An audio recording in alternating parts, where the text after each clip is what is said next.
एटा, उत्तर प्रदेश का एक छोटा सा जिला। यहीं रहती थी रुक्मिणी। उसका एक बेटा था अमित। जिंदगी कठिन थी, पर दोनों एक दूसरे का सहारा थे। रुक्मिणी मेहनत मजदूरी करती, थोड़े बहुत पैसों से घर चलता। अमित पढ़ने में होशियार था। गांव की पाठशाला में उसका नाम सबसे ऊपर होता। माँ बेटे का जीवन सरल था, पर किस्मत को कुछ और मंजूर था। एक दिन रुक्मिणी के चाचा जी का देहांत हो गया। चाचा जी अकेले रहते थे। उनके जाने के बाद उनका पुराना घर रुक्मिणी और अमित के नाम हो गया। चाचा जी का घर गांव के बाहर था, अकेला, वीरान। घर पुराना था, दीवारें ऊंची और खिड़कियां छोटी। घर के अंदर एक अजीब सी घुटन थी। धूप भी अंदर तक नहीं पहुंच पाती थी। हर समय एक अजीब सा अंधेरा छाया रहता था। रुक्मिणी और अमित ने सोचा कि शायद सफाई करने से घर में रौनक आ जाएगी।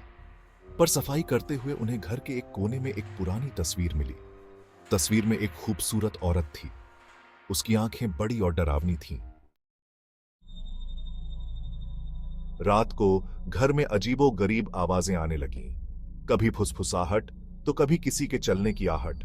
अमित को कई बार लगा जैसे कोई उसे छूकर चला गया हो। ठंडी हवा का एक झोंका अचानक से आता और गायब हो जाता। रुक्मिणी को पहले तो यकीन नहीं हुआ, पर धीरे धीरे उसे भी एहसास होने लगा कि घर में कुछ गड़बड़ है। एक रात अमित की नींद खुली। उसने देखा कि कमरे में एक परछाई हिल रही है।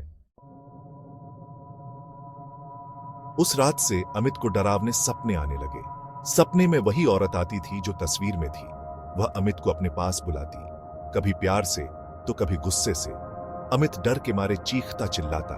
रुक्मिणी भी परेशान हो गई। उसे समझ नहीं आ रहा था कि क्या करे। एक दिन गांव की एक औरत ने बताया कि शायद घर में किसी की आत्मा है।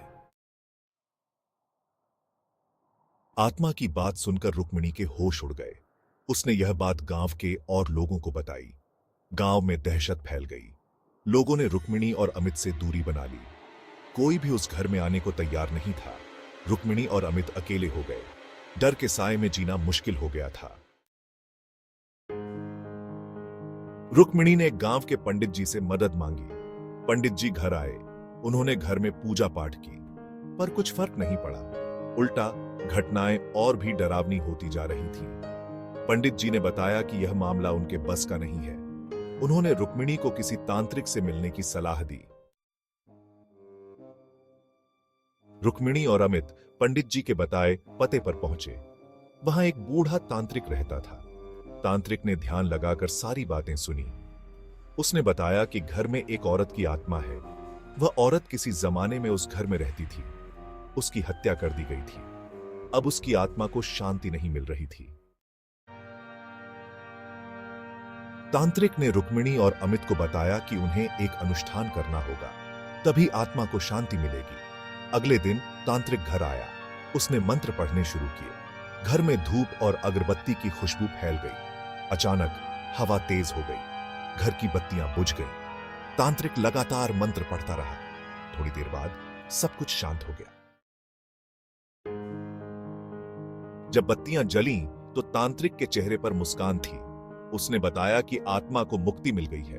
रुक्मिणी और अमित ने राहत की सांस ली। उस रात से घर में अजीबोगरीब घटनाएं बंद हो गईं। अमित को अब डरावने सपने नहीं आते थे। घर में शांति छा गई थी। धीरे धीरे गांव वालों का डर भी कम होने लगा। वे फिर से रुक्मिणी और अमित से मिलने लगे। रुक्मिणी और अमित अब उस घर में खुशी से रहते थे। उन्हें अब किसी बात का डर नहीं था। जीवन एक बार फिर पटरी पर लौट आया था। सुबह की ताजी हवा में एक नई उम्मीद थी।